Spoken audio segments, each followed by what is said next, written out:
Welcome, listeners, to this Speaking from Our Hearts podcast episode, where I'm joined today by Petros from United States of America. So, Petros, you want to talk to us today around something called connection with yourself first and then others. Yes, and hey, Paul, and thank you for taking the time for allowing me to do this interview. And yes, so the biggest challenge I had in connecting with people was originally because I couldn't connect to myself.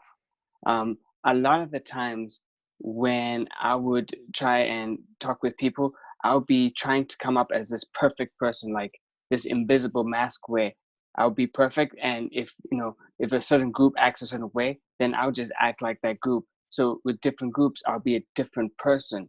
And that was so tough because when you're perfect, it's hard for people to connect because they're not perfect and they wouldn't be able to relate. And they would just see themselves as even less imperfect, if that makes sense. So when I started to actually connect to myself and just be open and vulnerable, knowing that, I have all these flaws and that it's okay, that's when the connection with people really was really getting strong.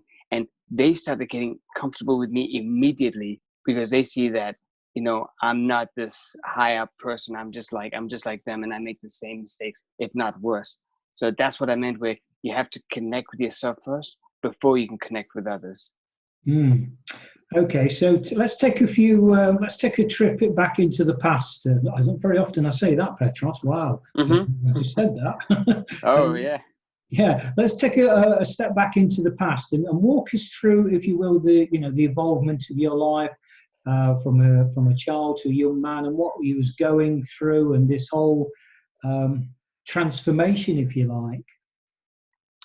Yeah, so I grew up in Africa, but was born in Italy. So, and of course, I later on came to the US. So I am very open in terms of the different cultures and stuff. But I was always a shy kid, a very awkward kid. I'm more introverted. I kept to myself for the most part because I had a lot of social anxiety. Like, I just was so terrified of just going out and actually even making eye contact, let alone talking to anyone.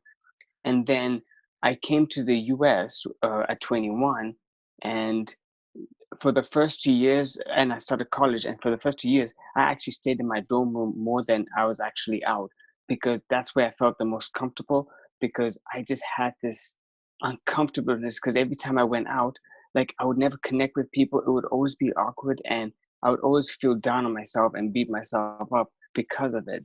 So it took a long time.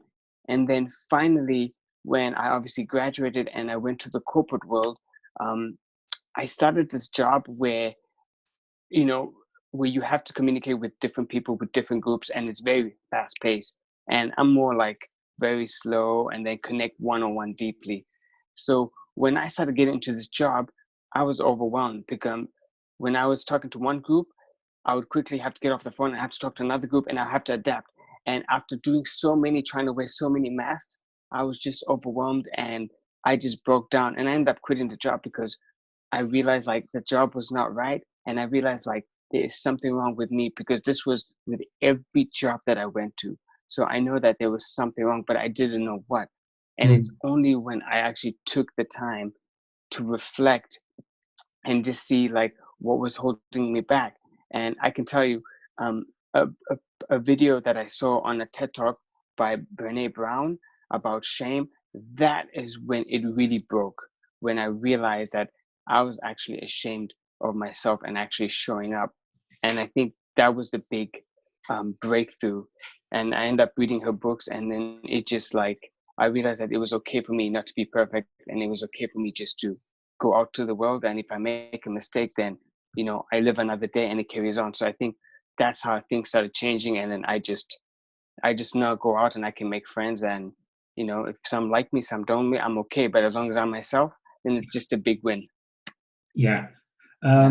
What was going through my mind there, Petros, is when you straight at the outset of your story, you mentioned three different continents for a start. There was Europe with Italy, there was Africa, and then obviously America. I mean, You know, was you aware of you felt more comfortable with any one of those particular approaches, cultures, call them what you will? Yes. So I think in I think I was comfortable in the different continents, but the problem is I was never myself, regardless, and that was a big key. Um, I think the only place I went was when I traveled to Asia, and somehow I was more extrovert because when everybody is not as talkative as me, and I'm not that talkative, I think that was the only place. I guess the environment really makes a difference. But in terms of how I grew up, um, I would say because I lived there long, I was more comfortable, but I was still shy and I was still not putting myself out there. Um, but just being aware of it now, and then I am myself, it's just like I can talk to anyone from anywhere. I can go to any country. And even if though I don't speak the language, I'm comfortable enough where I can just try and I can talk with people. Before I wouldn't even want to talk to people. Like I'd rather get lost for a couple hours than to talk to a person to help me. Like, Yeah. hey, can you take me? You know how I can get to this coffee shop or whatever. So I think it does help, but in the end, you still have to be comfortable with you because you're taking yourself everywhere you go.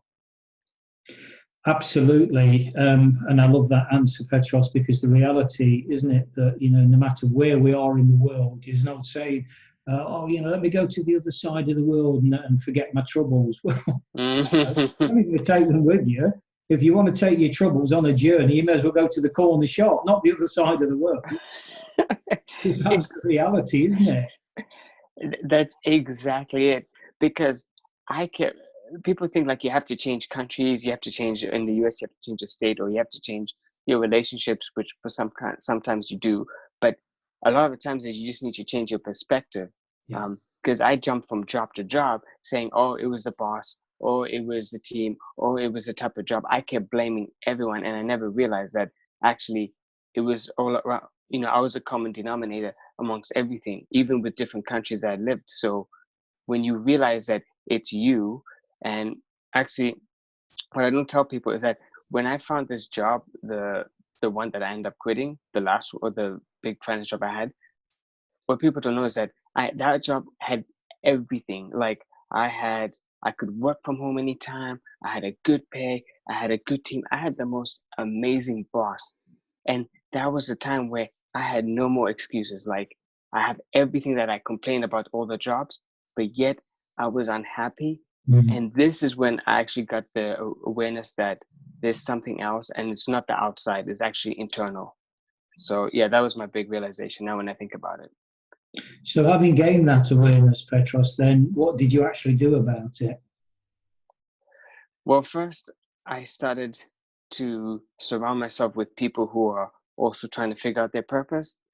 And it's only, and I posted on Facebook, if you remember, it's only when I went to this retreat where I met like a lot of inspirational people and people that are trying to do big things, did I meet a fellow, a writer, Joe Vitale from The Secret. And it's only when I met someone who was speaking everything that I've been experiencing the last few years did I make a connection. And I don't know why, but something just clicked, and I had this burning energy where it was like, this is what I'm supposed to do. I'm supposed to be a writer. And I don't know what happened, but it just felt right. And I hadn't felt that like that type of energy in a long time, especially none of my jobs. Even when I was starting the job, a brand new job, like I still didn't even have. And that energy has taken me till today where, I've written 2 books. I love being in the writing space, even helping other people with the writing. So it's just like, this was my path. And if you and I think is sometimes you have to get lost in life, like quit your job and just not quit your job, but you know instead of having a plan B, like just be open, get lost, because it's only when you're lost are you going to able to now find yourself.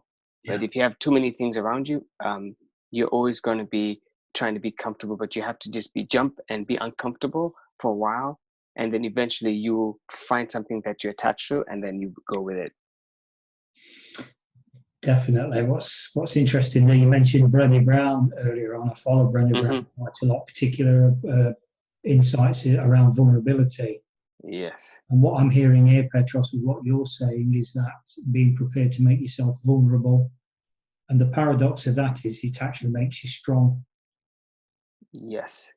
because it It's strips all those layers of confusion stuff out there, whatever that may be. And you gave a great example, high flying mm-hmm. corporate job and all this, that, and the other.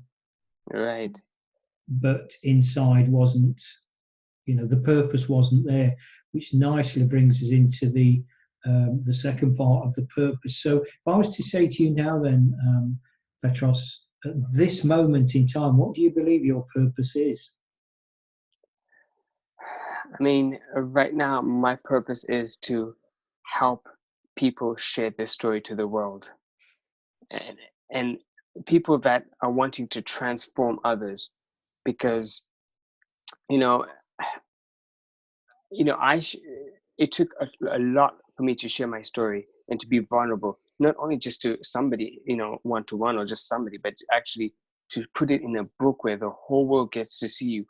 But it was the most healing process of putting yourself out there, because now you have to go into your inner being. You have to, like, it's really soul searching when you're writing a book, because you're putting everything out there, and it just made me heal and just took so much off my shoulder. And Mm. I know it helped, like, just me sharing my message, like, it helped so many people who reached out. And I just saying, thank you for writing this book. I've been struggling at college with connecting with people. I've been struggling, with my family. So, and sometimes we think like, oh, nobody wants to listen to us, or like we're not special, there's nothing unique about us. But even if you're at home and you're a housewife, or you just go to college, if you've lived life, you've gone through a challenge, and your story will connect with not everybody, but maybe certain people. So that's kind of how I end up figuring out my purpose. So for me, it's like I want to help people share their story more. Mm. Yeah. Brilliant. I love that. And that's the essence. It seems quite timely on that note, Petros, to Mhm. reinforce the three pillars of life model that I have. Mhm. First one is purpose. And for me, that's very simply a reason to get out of bed in the morning. Yes. That's it. And but that's not enough. We need more, and we deserve Mhm. it. But the Absolutely. second pillar is actually prosperity, and that brings in things like health, wealth, happiness, relationships. Um, in other words, not only because purpose, we can exist with a purpose, can't we? I existed for Mhm. many years, um, serving a label called alcoholic and violent. That was my Mhm. purpose. That was what I understood from an early age. That's who I am, isn't it? Right. Or who I thought I was. And but that wasn't enough because I was miserable. I was depressed. I had all these labels that the system put on me, antisocial. Oh, the list goes on. And so, what I do understand is that base level that's called purpose, just a simple reason to get out of bed, but we want more and we deserve more. And that's the Mhm. prosperity, to be happy, to experience love, to give love, to share. And then the third one is philanthropy, which Mhm. most people may associate with giving. Well, yes, it is giving, but not necessarily giving in a financial sense. Mhm. Because my take on philanthropy, Petros, is that we give the lessons that we've learned. Yes. Listening to you speak, I would, it occurred to me that maybe your philanthropy is giving people the opportunity to express their story. As you quite rightly allude to, writing and speaking is very cathartic, very Right. cathartic. And so when you look at those three pillars from basic getting out of bed, now I feel happy. Okay, so I'm getting out of bed, I'm going to feel happy. I want to tell the world about how I'm making this progress. And so the proverbial hamster's wheel goes round and round and round, and we spread. Right. And it's a bit, the risk of using split metaphors, it's a bit like dropping a pebble in a pond and it just goes. Right.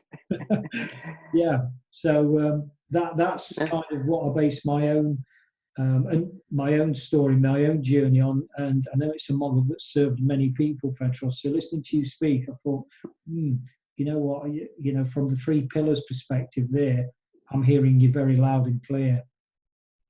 Yeah, and I think the three pillars is the best way to explain to people, like, how you actually start your purpose, and then how you continue with it.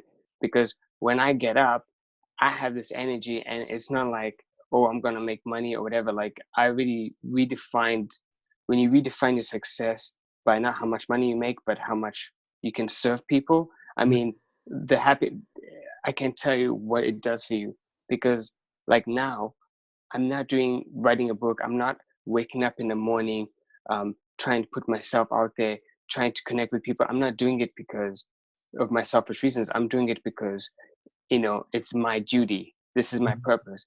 And if that means I have to go speaking at an event, even though I hate speaking, I don't enjoy it.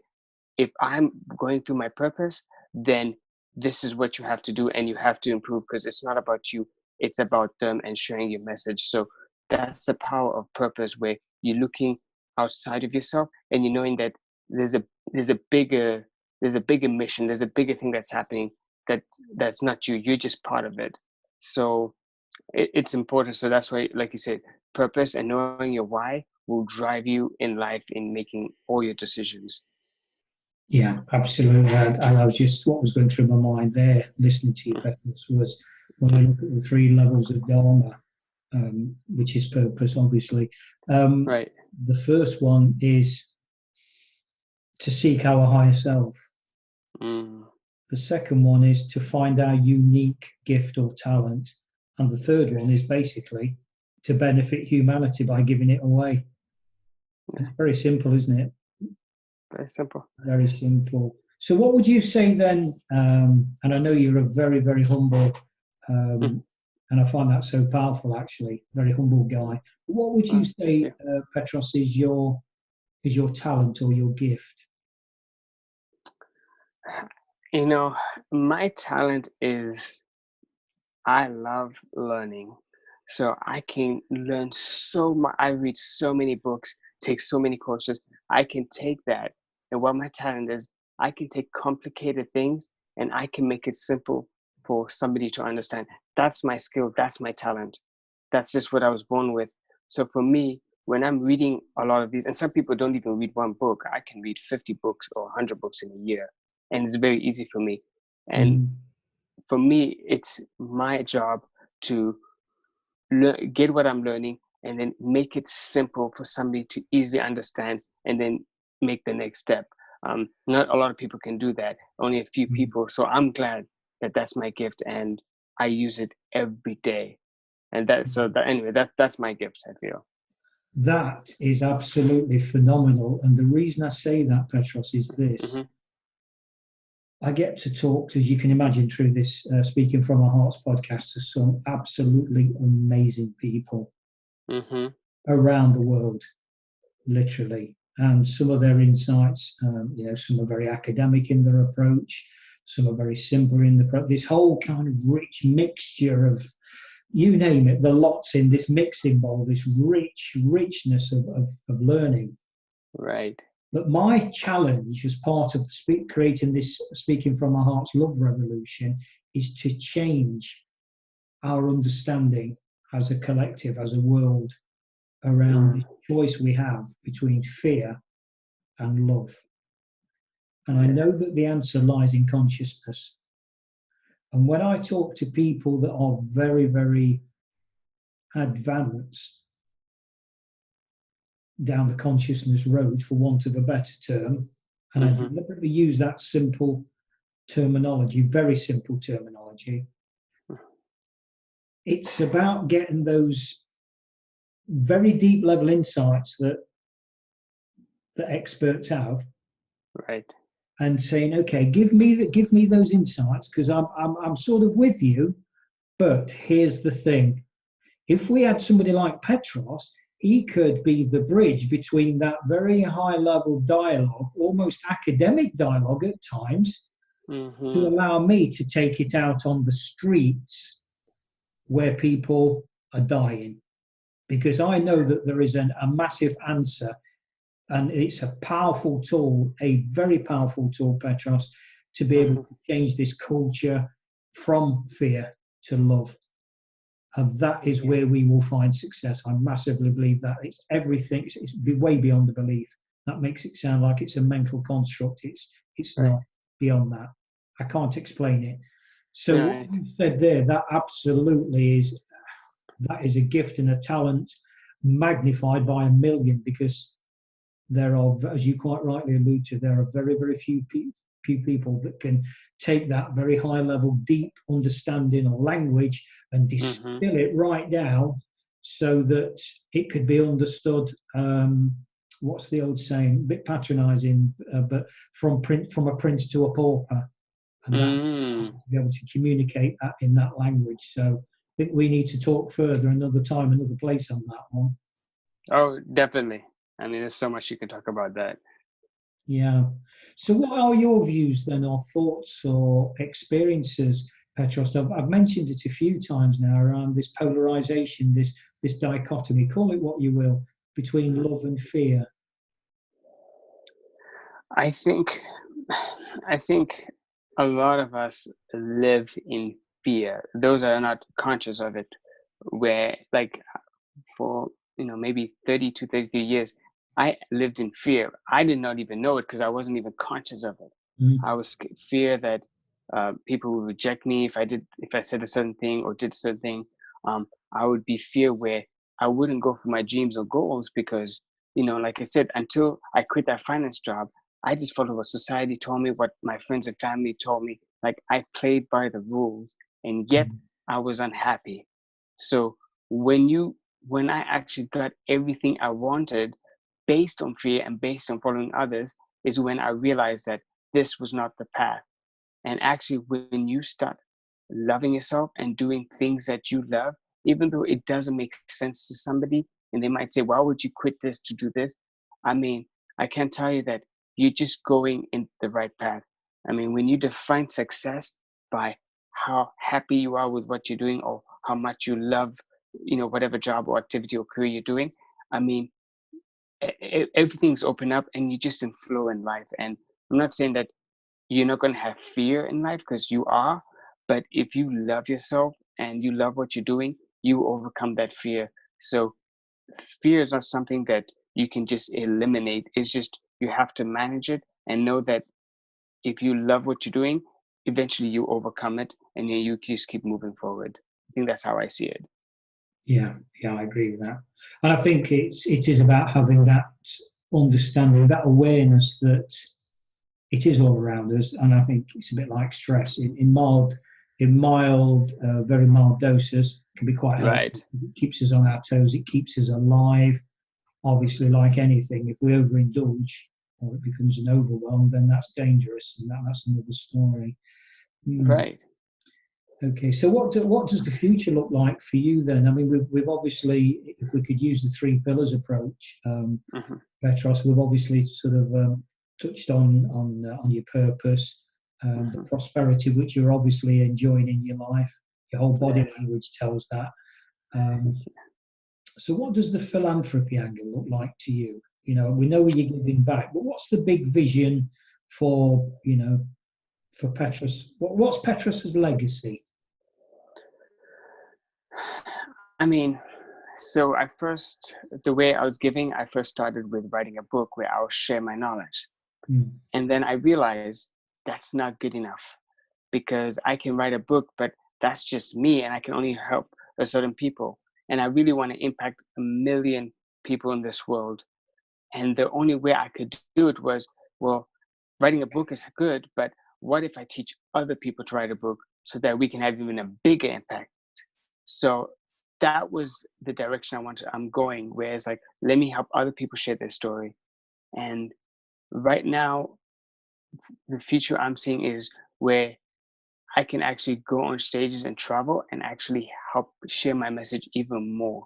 And especially like in Africa, we have a lot of people where they don't even know that they can write a book, especially the young, because when somebody writes a book, usually you're much older, but they don't know that the young, like they have a book and they have so many stories, but nobody ever hears it. So for me, my future is really to go back and help everyone share the story, because a lot of it is, our elders, they're dying and they're dying with their story. They're not sharing what really happened, because we see books and a lot of them it's written, let's say, by Europeans perspective of certain things in Africa, but nobody is writing that much about the African perspective, which is going to be very different. So I feel like in my future direction, like I really want to go back and just help people share their story and really, you know, move a conversation where we can actually talk about how all of us can heal, and then just by being open of who we are. And that's the biggest challenge, which how can you help people be more vulnerable? That's the first stage before they can even share their story. Wow, fantastic. Which part originally of Africa are you from, Petros? So I'm Ethiopian from East Africa. But I grew up in like Zimbabwe, South Africa. Uh, Um, so that's where I'm from. That's where my family is, and so I go visit. But yeah, Wow. Mm. Mm. So, assuming yeah, you get to a stage of your life, I don't know, 5 years, 10 years, 50 years, whatever down the line, and the hmm you get a call to leave this physical body. Let's put it in that context. What would be your message to the world, or messages to the world, Petros? When you look back, and we're going into the visionary stuff now. It's interesting you mentioned sort of Joe Vitale at the top of the conversation and The Secret. So we get your visionary hat on, and you've created all this amazing hmm stuff um, based on what you know now. Because we only know what we know hmm here and now.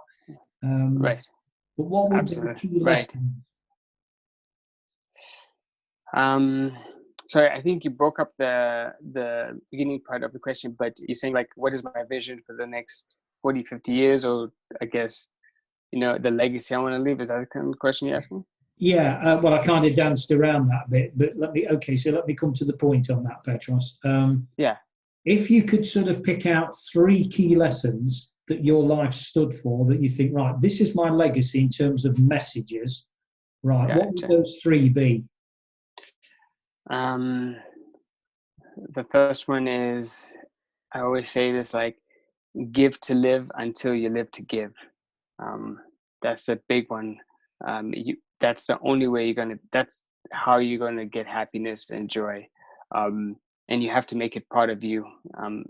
Because I used to be a taker, and I realized that it only works so far. So definitely give to live until you live to give.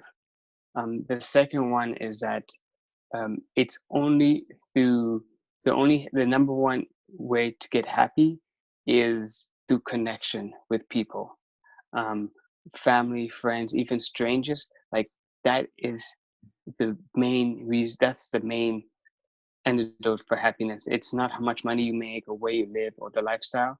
Like if you're by yourself and you're making money, but you have nobody to share that with, you will not be happy internally. And you have to do that by just being yourself and being vulnerable so that you can connect with people. So I think that's big a big key. And then third is just sharing your story about your life. I mean, you don't have money. I mean, you might reach the end of your life, you have no money, you have no assets, you have nothing. But the one thing that you have that nobody has is like you have a unique story, and that's Mhm. something that you can always share. Um, and that's so I think those are my three big things. Brilliant. I just want to flip back, Petros, to the second one, if I can. I made a hmm note about it as you were speaking there. Yeah. Number one way to happiness is to connect to others. And I'd started writing that, and then you added something else which made me stop writing. So I just want to Mm. be clear on that. So are you saying that happiness is as a result of connecting to others, or is it more of an inside out job where we're happy first and then we can make those connections? Mm. Yeah, that's a good point. So for you to make the connection, yeah, you have to be happy first. That's a big thing, because if you're not happy, then people are going to feel it and they're not going to be happy with you. Like you're going to attract that very thing that you are putting out there. Um, but again, like when there's so much research now happening, and you realize that we're actually, as humans, we are born to connect with other people. We're not born to actually be alone. In fact, back in the day, like the Greek time, when like I can't even remember, like Athens or whatever. Like the worst thing you can do somebody is not like punish them, hit them, or even death. Like that's not bad.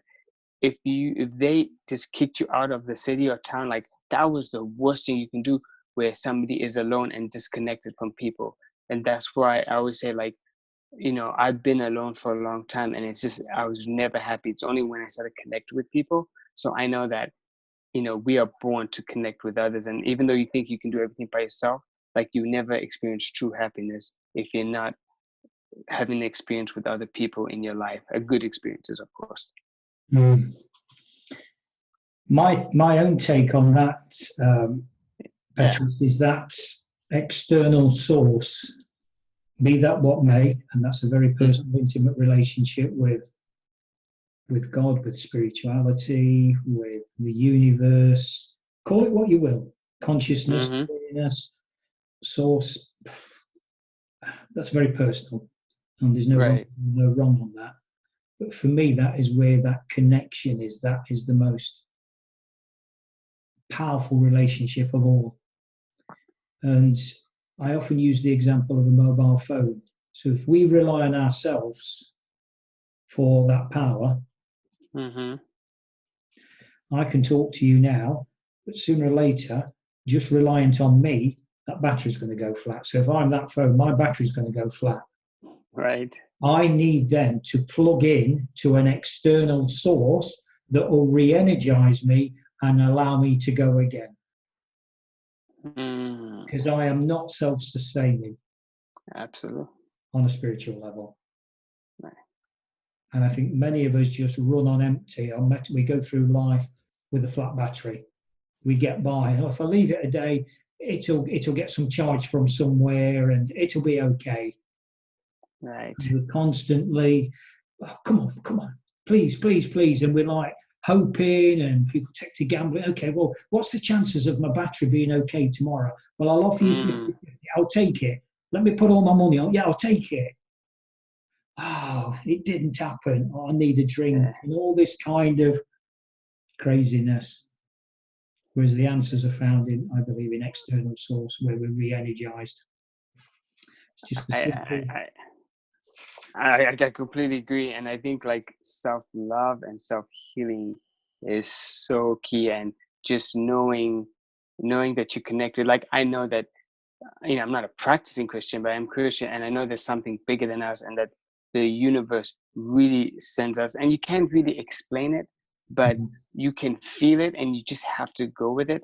Like there's some times where I'm thinking about someone, and that person will call me the next day, and I haven't spoken to them in 5 years. Like it always happens. So, we are connected, but you have to connect with yourself and, with the things around you. So that actually makes perfect sense. Yeah. Because we're energy, aren't we? We're forms of energy. We're vibrational energy. Basic laws of physics are that an ice cube, if you heat it up, you can't destroy energy. You can change its state, but you can't destroy it. So heat an ice cube up and it'll become liquid. From solid to liquid.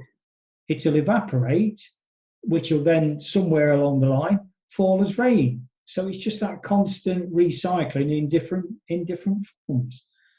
And this is where I absolutely resonate with you, Petros, about this connectedness that we are. Absolutely, we are. Right. Yeah. And I don't think people understand it. Yeah, that's the thing. No, and I think that's, I think there's this massive shift taking place. Yeah. And I'm having this conversation, as I say, with so many people now. As you say, you can't define it. It's not tangible. You can't touch it. Exactly. But, try touching the sun. Try catching the wind. These gifts of nature that we just take for granted so much. Yes. Yeah. Yes. I want to ask you, Petros, one really big question now. I think, well, when I say a big question, that's the feedback, because I'm asking this so many people. It's like, Paul, wow, what a question. That's the biggest question you could ever ask. Well, I didn't think it was, but okay. Maybe I'm learning something as a result of this, my own question. Yeah. So it's this. If I was to say to you, What does speaking from your heart mean to you? What would be your answer? Wow. Uh, Speaking from the heart is when you speak uh, from your soul, where you speak what comes to you without filtering, without thinking. It's just, you know, there's a higher power, and when something's communicated, it's communicated through you, and it's just speaking without much thought. A lot of people say think before you talk, but sometimes when you speak from the heart, you just have to come out. And that's what I feel when you're speaking from the heart. Because there are times like I might say something and then I'll forget it. And then people's like, do you remember what you said like an hour ago? And I was like, I don't remember because I spoke from the heart. Like I didn't plan it. So I think that's what speaking from the heart is like, when you can say it unapologetically and just be you. And I think that's what speaking the heart for me means. Superb. Thank you for that, Petros. So finally, then, as we look to bring things to a conclusion, we've kind of flirted with your three message, your one message, but let's really kind of narrow that down now to say, okay, one day I will depart this beautiful planet in a physical form, because I will change my energy state from a solid to something else. Let's just leave it loose for the moment. That's another conversation another time.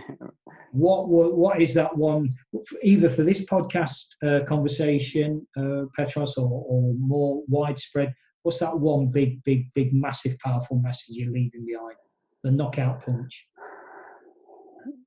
I think the most powerful message I want to say is that become the best version of yourself, whatever that might be. Always learn and grow, and just see what can you become, like what can you imagine. And that's my big message, like just become the best version of yourself, because you only have one life, and there will never be another person like you. There hasn't been in the past, there will never be in the future, and this is your moment. So just become the best version of yourself, and live, as they say, live life full and die empty. And that's how I live by. So yes. Wow, thank you. Yeah. Right. How can people reach out to you, Petros? How can people find out more about your work and what you stand for, what you stand against? Yes. So if anybody wants to reach out, they can always reach out to me on Facebook. They can search my name, or there's a page where I have Dream Passion Life, and on my the fan page. So you can reach out to me then. There are also my books on Amazon that you can just type my name and then you can find it. So those are ways that you can reach out to me. So do you want to, I'm just spelling your name here, double checking, Petros, Petros, and I didn't introduce your surname at the top of the conversation. How are we pronouncing that? It's actually Eshetu. Eshetu, Eshetu? Correct. Okay, well, these details will be in the show notes, but also what's the name of the two books, Petros? So the first one was kind of what we talked about. It was I Came, I Saw, I Jumped, How I Found My Dream Job, and You Can Too. I came, I saw, I jumped. And then is the other bit, was that a subtitle, or is that all part of the same title? Yeah, that's all part of it. So that you can find it through the title by itself. Okay, and the second one? The second one is The Immigrant's Journey, How to Overcome Stress, Worry, and Anxiety to live your dream life. There again, the shortened title of The Immigrant's Journey, will that be enough, or do we need the full title? No, The Immigrant's Journey, I don't think that anybody has written about that, so that should be able to find it. And certainly married to your name of the author's name, Petros. Yeah. Okay, superb. Right. I just want to thank you, Petros, for sharing your insights and your story and your very inspirational vision for the future. And actually, on a personal level, your getting the message out and inspiring others to find their voice. I mean, that was Stephen Covey's 8th habit. Very, very much key within the speaking from our hearts, because that's one of our, we've got three levels that we operate through, and that's certainly one of them. So there's a very, very strong alignment there, listening to you speak, very strong.